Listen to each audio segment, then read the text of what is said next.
పూరా లోకల్ 500 రూపాయల బోనస్ వడ్లకు పండించడానికి ఈరోజు మన మహిళల చేతుల నుంచే మనం ఆ నగదు రైతులకు ఇప్పిస్తున్నాం.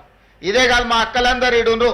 అక్క సన్నబియ్యం వస్తున్నాయా అక్క సన్నబియ్యం వండినరా తింటున్నారు కదా అందరు మంచిగా ఉంది కదా. గతంలో దొడ్డు బియ్యం ఎప్పుడైనా వండుకొని పిల్లలకు పెట్టిరాక గట్టిగా చెప్పాలి. మరి ఇవాళ అందుకే మా ఆడబిడ్డలు రేషన్ షాపుల్లో దొడ్డు బియ్యం ఎవరినో మిల్లర్లకు దళారులకు అమ్ముకునే అవసరం లేకుండా సరాసరి రేషన్ షాపుల్లో నుంచి తెచ్చిన సన్న బియ్యం మనము మన పిల్లలకు వండి పెట్టే విధంగా ఇవాళ ముఖ్యమంత్రిగా నేను ఏ భోజనం చేస్తున్నానో లేకపోతే మా వేదిక మీద ఉన్న అధికారులు మా మంత్రులు ఏ బియ్యం అయితే వండుకొని తింటున్నారో ఇవాళ మా అక్కలకు మా ఆడబిడ్డలకు రేషన్ షాపుల్లో సన్న బియ్యం ఇచ్చి ఈరోజు ఆత్మ గౌరవంతో ఒక మంచి భోజనం తన పిల్లలకు పెట్టే విధంగా ఒక మంచి పౌష్టికాహారం ఇస్తే పిల్లల ఆరోగ్యం బాగుపడుతుంది అని చెప్పి ఇవాళ మనం ఇవన్నీ నిర్ణయాలు తీసుకున్నాం.